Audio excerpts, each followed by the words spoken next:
What's up guys, it's Talon. Today I'm going to talk about how I went from Plat to Challenger, playing top lane in just over a month. I'm going to talk about things like my champion pool, mindset, how to improve, and go over some examples from games that show some important things I learned. This video is probably not going to be the highest quality since it's the first time I'm kind of doing this type of video, so just please let me know any way I can improve this stuff in the future. I'll continue to make guides on different champions, macro concepts, and just really small things even, just whatever you guys would like to see. So yeah, we're just going to be focusing more on improvement on this channel, I think is what I'd like to kind of turn it into.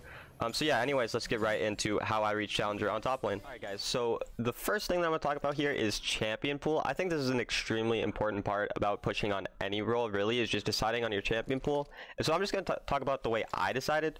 So first of all, I think 2 to 3 champions is typically how much you should stick to, because if you only have one champion, obviously they'll get countered too easily. And if you go to 4+ champions, to me, that just means that you're going to be spreading yourself too thin. It's going to be really hard to learn everything about your couple champions if you're using too many, and it's just your mechanics are going to be worse, and you're going to be focusing too much on the mechanics of your champion rather than being able to think about more important things in the game, such as, you know, where the enemy jungler is located, what is my opponent thinking, stuff like that. So that's why I think 2 to 3 champions is like the best amount of champions to choose in a champion pool. So that's exactly what I did. You can go here, you can look at my top 3 champions played, is significantly higher than the rest. Renekton, Wukong, and Fiora were the 3 champions I ended up playing the most. Initially, I tried out playing Fiora, Wukong, Renekton, Malphite, and Gragas, and Gwen. So I had, like, you know, a decent amount of champions that I tried out, and then I ended up narrowing it down to 3. And they all had something in common, however, still were different enough that they would be useful in different situations. So Fiora was my hyper carry champion. She's very strong early game. Her scaling is really strong. She's a very good split pushing champion. So really, she's just really good at split pushing was the main difference between her and the rest of my champions. But just like all the other champions I chose, she's very strong early game and has really good sustain and healing in lane. So additionally, Wukong, as you can see, also with his Q, has the sustain in lane. However, he's more geared towards team fighting, but he is still strong in lane, just like Fiora, so I don't have to change my playstyle too much in terms of laning, but then I can have Wukong if I need to be more of a team fight oriented champion that needs more CC and such. And then Renekton's kind of a middle ground between these 2 champions, where, again, he has the sustain, he has the good early laning, but Renekton is more useful in team fights and split pushing. He can kind of be very good in both, and he's more of a one-shot character, so if they ever have, you know, an ADC that I'm going to be kind of worried about, I'll end up picking Renekton, and I can just one-shot that champion. And also, you know, like, just based on the different lane matchups that I learned, you know, I learned different situations where I'd want to pick Renekton, Wukong, Fiora, all that type of stuff. So overall, the important thing for your champion pool is just choosing 2 to 3 champions that have a similar playstyle, but are still different enough that they won't all get countered by the same thing, and they can all have different uses depending on the game and what your opponents pick and such. Okay guys, so now I'm going to talk about what in my opinion is the most important thing to climbing, and that's basically just learning how to actually provide value to your team rather than just focusing on unimportant things. So instead of focusing on your teammates' mistakes and being like, oh, I have a high KDA, you know, I'm making Jax go 0-6 while I'm Fiora going 6-0, and my teammates are all just feeding and they're just bad, you know, instead of focusing on stuff like that, instead focus on the value you can actually provide to your team. So for example, you know, once you solo kill someone once or twice, instead of just trying to kill them a 3rd or 4th time, you're not really going to do anything there, you know, you're just going to go back to lane, you're going to maybe get a turret or 2. You're not actually going to get any value apart from just killing them a couple times. Instead, maybe you could go, you know, rotate and help out your teammates who are behind and struggling, because your top laner is probably going to be sticking to lane while you're rotating, so you're just going to have a man advantage there, which is just going to be significantly easier to win any fight and get your team back into the game. You need to realize that the game is not just about you, it's about an entire team. You have to think about your team, you have to think about what your teammates need just as much as what you need. And so the important thing there is focusing on win conditions. So let's just go through a couple examples. So say, for example, you're playing Wukong top lane, and you have a Vayne and a Lulu.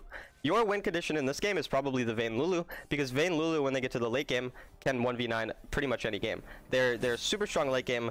Nobody can stop them if you can get them fed. So say you see them struggling, and maybe you get a solo kill in your lane as Wukong.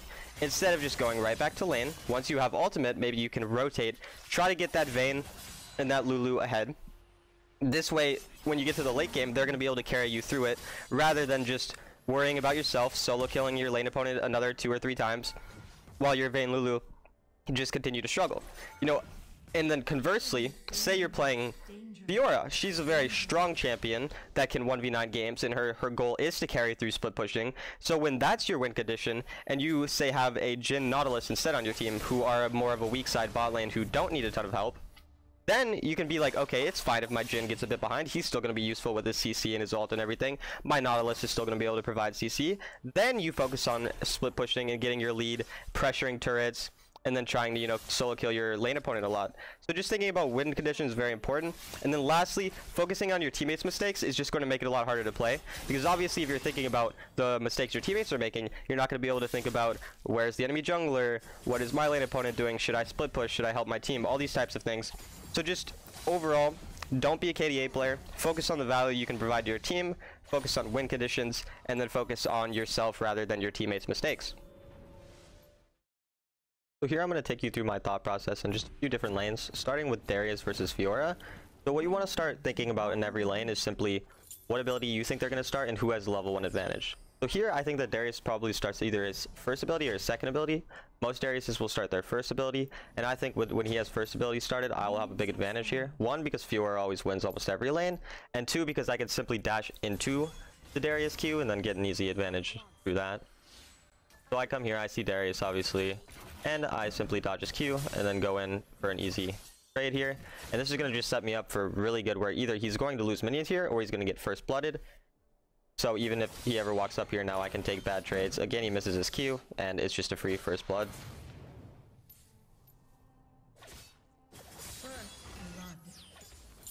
Now that I have the early advantage, what I'm looking for next in this lane is to continue to push my advantage without letting their jungler gank me and, you know, shut me down after having a very strong start. So the way I can do this is by getting the wave to be in a state where it's more on my side of the lane. This way, their jungler can't gank me because I'll be safe and able to flash or dash under my turret if I'm ever pressured. And so the way I'm going to do this is by simply letting the wave push in here. He has more minions than I have, which means that his minions will push into my lane, so I just don't want to be too aggressive here. It's actually a mistake to even go this far up. I should just let the lane push and be more patient. However, it's still fine because the wave is still pushing into me. I had to see that my jungler is on the other side of the map, so again, I'm not trading too aggressively because it's very possible that Pantheon's currently here. I'm just going for Q poke when I can because of my advantage. He wastes his Q here, which is important because it gives me an opportunity to potentially go in. However, I don't take the opportunity. I instead just wait a bit longer. I don't really want to trade with him here because he's level 4, so that's a mistake from me. Had he hit his Q, it would have been a losing trade for me. Luckily, he misses. Now I can freeze the lane here like I was saying before. This will just make it very safe for me. He can't really punish me. And if he ever comes up, I can poke him and make him lose CS because I am currently at an advantage in this lane. So again, I can trade here outside of minions after he wastes his Q, and it just should be easy fight here. Managed to block his hook as well, and that gives me the second kill in the lane here. And so that's just a very simple way. All I really do there is I know the matchup. I know that once he wastes any one of his abilities, I can immediately punish him for it. And once I get an advantage, I need to keep the lane on the wave on my side of the lane. That's really all that I did in this matchup. It wasn't anything special. I just knew what strengths and weaknesses to expose, and then from there, it was a very simple win. Alright, the next example here is a example actually against the #1 ranked player in all of North America, Lamont. So he's the Renekton here. I'm in a matchup where I know that I win level 1. So what I'm thinking here is I want to poke him out, and I just want to simply, you know, just get an early advantage in lane because that's when I have the biggest advantage in this matchup is level 1. So you're going to see a really smart thing he does here, which is not too complicated, and every top laner should do it, but it ends up catching me off guard and causes me to end up losing this trade. So he's basically just going to be focused more on getting level 2 while I focus on poking him down. As you can see here, he already Q's the wave, getting the wave low enough so that he can potentially kill later. Again, I'm just kind of poking him down, trying to deal damage, and all he does is he focuses the wave. He doesn't care about damaging me. All he wants to do is get level 2, he'll stun me, and he'll make me waste my flash. That's a very simple play. Whenever you're not at an advantage in lane, try to get level 2 first. That way you can have the advantage. You can, you know, obviously have another ability than your opponent. His knowledge of that matchup immediately blows my flash and makes him essentially win the lane already because now he's just ahead a lot. So that's just a simple small trick that you can do in your games as top lane. That's very important to know. So in this situation, I see that I have the wave pushing in. I know I have no way to punish him, so instead of just simply sitting in lane, I'm going to try to crash this wave under his turret, which allows me time to roam and help my team, since I don't see any advantage from just staying in lane here and really doing nothing. So I'm just trying to get this lane pushed as fast as possible. My only goal right now, as soon as I get this cannon, I'm looking towards mid because I see that their mid is a bit low, and I'm just trying to roam. So yeah, now he's forced to clear the wave under tower, and I just decide to go and roam here. I see a good opportunity because my jungle and mid laner are currently fighting the Malphite. I see a possible opportunity for a dive here. Yeah, it's very important to definitely be looking at the map and looking for any opportunity to help your team out, especially when you don't feel like you can punish your laner in any way. So I'm going to go onto the Nautilus. I'm going to simply combo my CC with the Thresh. We're going to get an easy kill on him, and then we're going to turn right onto the Senna. And that's going to be an easy double kill for my Akshan, setting him up to really carry the game here. And he definitely does so in the rest of the game, as you guys will see a bit later on. Unfortunately, it really ends up getting a good play here. But the thought process here is basically just I can get first move since I already have the lane pushed and I can't punish Aurelia in any way in lane, so instead I'm going to help out my team.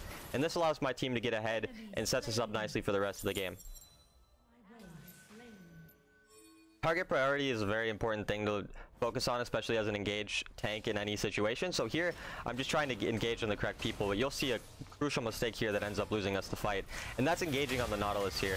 I keep focusing the Nautilus instead of going on to Veigar there, and we just end up focusing Nautilus. Doing way too much damage to the tank is not necessary, and it allows their carries to get an easy fight and end up winning the fight here. Luckily, Kha'Zix gets, salvages the play for us a bit.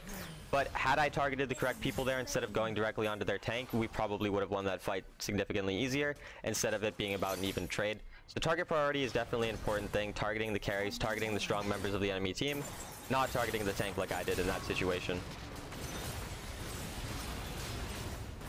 So now this is going to be an example of targeting the correct member in a fight this time. I see Malphite's very high HP, I see Aurelia's very high HP, but Aurelia is really the carry in this fight, so I'm knowing that I need to get her low as fast as possible, get Ignite onto her so she can't heal, and then easily just focus her down and end up getting the Herald off that play. So that's the example of how to properly target someone in a fight, especially when you're not the carry. You can flash onto them. You don't need to worry about your life, you just need to worry about shutting down the most important member of their team.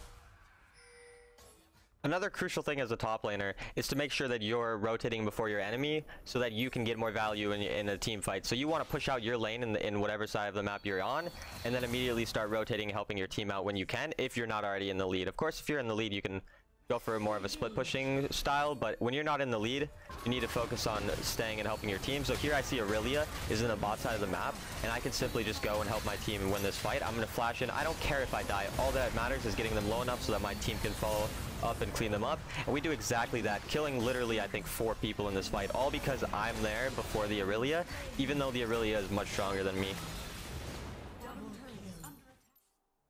Alright guys, so I know there are a few issues with this video. The sound's not quite how I want it to be.